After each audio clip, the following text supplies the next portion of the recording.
نحمده ونصلي ونسلم على رسول الكريم اما بعد اعوذ بالله من الشیطان الرجیم بسم اللہ الرحمن الرحیم۔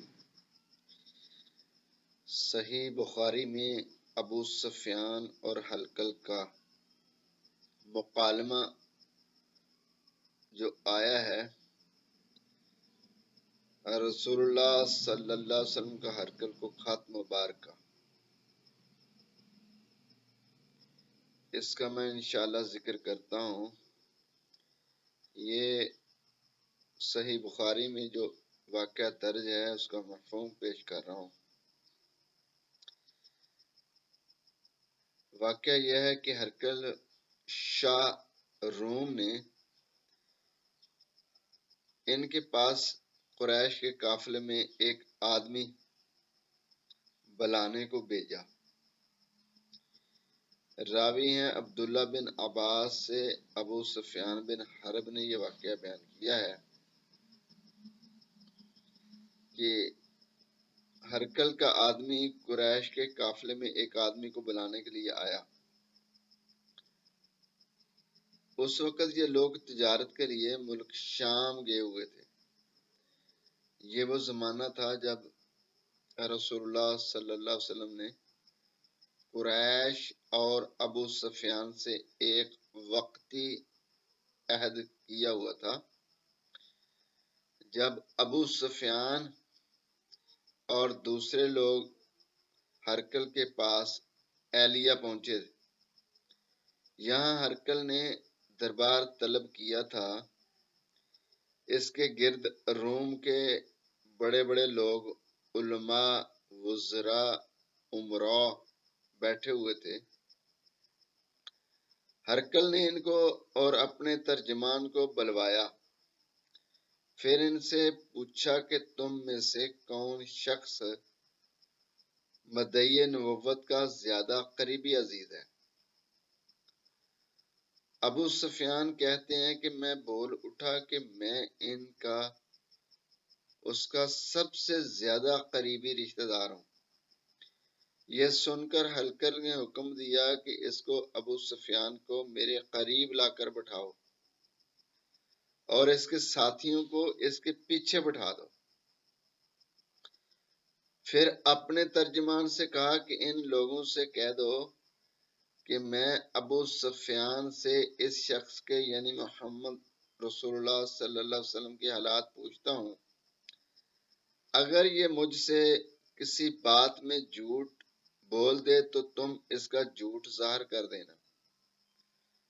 ابو سفیان کا قول یہ ہے کہ اللہ کی قسم، اگر مجھے یہ غیرت نہ آتی کہ یہ لوگ مجھے جٹلائیں گے تو میں آپ صلی اللہ علیہ وسلم کی نسبت ضرور جھوٹ بولتا اور جھوٹ سے کام لیتا۔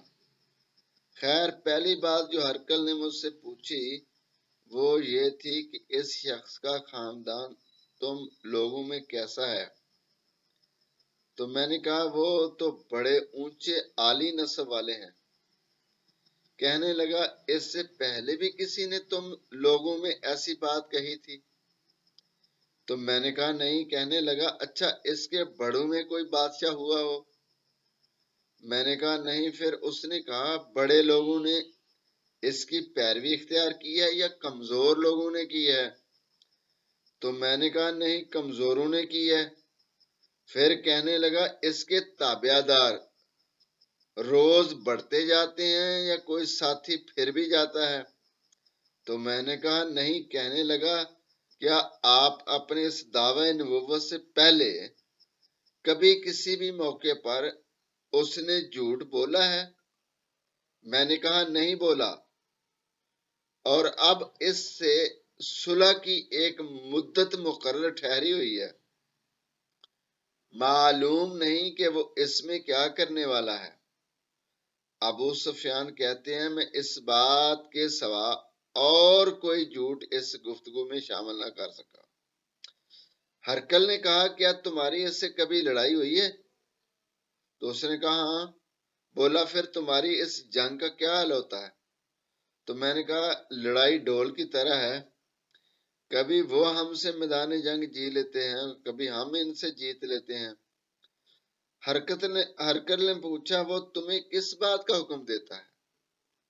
تو میں نے کہا وہ کہتا ہے کہ صرف ایک اللہ ہی کی عبادت کرو، اسی کو کسی کا شریک نہ ٹھہراؤ، اور اپنے باپ دادا کی شرک کی باتیں چھوڑ دو۔ ہمیں نماز پڑھنے، سچ بولنے، پرہیزگاری اور صلہ رحمی کرنے کا حکم دیتا ہے۔ یہ سب سن کر پھر ہرکل نے اپنے ترجمان سے کہا کہ ابو سفیان سے کہہ دیں کہ میں نے تم سے اس کی نسبت پوچھا تو تم نے کہا کہ وہ ہم میں عالی نسب ہے، اور پیغمبر اپنی قوم میں عالی نسب ہی بھیجا جاتا ہے۔ میں نے کہا تم سے پوچھا کہ دعویٰ نبوت کی یہ بات تمہارے اندر اس سے پہلے کسی اور نے بھی کہی ہے؟ تو اس نے جواب دیا کہ نہیں۔ تب میں نے اپنے دل میں کہا کہ اگر یہ بات اس سے پہلے کسی نے کہی ہوتی تو میں سمجھتا کہ اس شخص نے بھی اسی بات کی تقلید کی ہے جو پہلے کی جا سکتی ہے، پہلے کہی جا چکی ہے۔ میں نے تم سے پوچھا کہ اس کے بڑوں میں کوئی بادشاہ بھی گزرا ہے؟ تم نے کہا نہیں کہ نہیں۔ تو میں نے دل میں کہا کہ ان بزرگوں میں کوئی بادشاہ ہوا ہوگا تو کہہ دوں گا کہ وہ شخص اس بہانے سے آباء و اجداد کی بادشاہت اور ان کا ملک دوبارہ حاصل کرنا چاہتا ہے۔ اور میں نے تم سے پوچھا کہ اس بات کے کہنے یعنی پیغمبری کا دعویٰ کرنے سے پہلے تم نے کبھی اس کو دروغگوئی کا الزام لگایا ہے؟ تم نے کہا نہیں۔ تو میں نے سمجھ لیا کہ جو شخص آدمیوں کے ساتھ دروغگوئی سے بچے گا وہ اللہ کے بارے میں کیسی جھوٹی بات کہہ سکتا ہے۔ میں نے تم سے پوچھا کہ بڑے لوگوں اس کی پیروکاری کرتے ہیں یا کمزور آدمی؟ تم نے کہا کمزور۔ تو اس نے کمزوروں نے اس کی اتباع کی ہے، تو دراصل یہی لوگ پیغمبروں کے متبعین ہوتے ہیں۔ تو میں نے تم سے پوچھا کہ اس کے ساتھی بڑھ رہے ہیں یا کم ہو رہے ہیں؟ تم نے کہا کہ وہ بڑھ رہے ہیں۔ ایمان کی کیفیت یہی ہوتی ہے حتیٰ کہ وہ کامل ہو جاتا ہے۔ میں نے تم سے پوچھا کہ آیا کوئی شخص اس کے دین سے ناخوش ہو کر مرتد بھی ہو جاتا ہے؟ تم نے کہا نہیں۔ تو ایمان کی خاصیت بھی یہی ہوتی ہے، جن کے دلوں میں اس کی مسرت رچ بس جائے وہ اس سے لوٹا نہیں کرتے۔ میں نے تم سے پوچھا کہ آیا وہ کبھی عہد شکنی کرتے ہیں؟ تم نے کہا نہیں۔ پیغمبروں کا یہی حال ہوتا ہے کہ وہ عہد کی خلاف ورزی نہیں کرتے۔ میں نے تم سے کہا کہ وہ تم سے کسی چیز کے لیے کہتے ہیں اور تم نے کہا کہ وہ ہمیں حکم دیتے ہیں، یعنی کس چیز کے بارے میں تمہیں وہ حکم دیتے ہیں؟ تو تم نے کہا وہ ہمیں حکم دیتے ہیں اللہ کی عبادت کرو، اس کے ساتھ کسی کو شریک نہ ٹھہراؤ، تمہیں بتوں کی پرستش سے روکتے ہیں، سچ بولنے اور پرہیزگاری کا حکم دیتے ہیں۔ لہذا اگر یہ باتیں جو تم کہہ رہے ہو سچ ہیں تو ان قریب وہ اس جگہ کا مالک ہوئے گا جہاں میرے یہ دونوں پاؤں ہیں۔ مجھے معلوم تھا کہ وہ پیغمبر آنے والا ہے، مگر مجھ میں یہ معلوم نہیں تھا کہ وہ تمہارے اندر ہوگا۔ اگر میں جانتا کہ اس تک پہنچ سکوں گا تو اس سے ملنے کے لیے ہر تکلیف گوارا کرتا۔ اگر میں اس کے پاس ہوتا تو اس کے پاؤں دھوتا۔ ہرکل نے رسول اللہ صلی اللہ علیہ وسلم کا وہ خط منگوایا جو آپ نے داہیہ قلبی کے ذریعے حاکم بصرہ کے پاس بھیجا تھا، اور اس نے وہ ہرکل کے پاس بھیج دیا تھا۔ پھر اس کو پڑھا اور اس میں لکھا ہوا تھا کہ اللہ کے نام کے ساتھ جو نہایت مہربان رحم والا ہے، اللہ کے بندے اور اس کے پیغمبر محمد صلی اللہ علیہ وسلم کی طرف سے یہ خط ہے، شاہ روم کے لیے۔ اس شخص پر سلام ہو جو ہدایت کی پیروی کرے۔ اس کے بعد میں آپ کے سامنے دعوت اسلام پیش کرتا ہوں۔ اگر آپ سلام لے آئیں گے تو دین و دنیا میں سلامتی نصیب ہوگی، اللہ آپ کو دوہرا ثواب دے گا۔ اگر آپ میری دعوت سے روح گردانی کریں گے تو آپ کی رعایا کا گناہ بھی آپ پر ہی ہوگا۔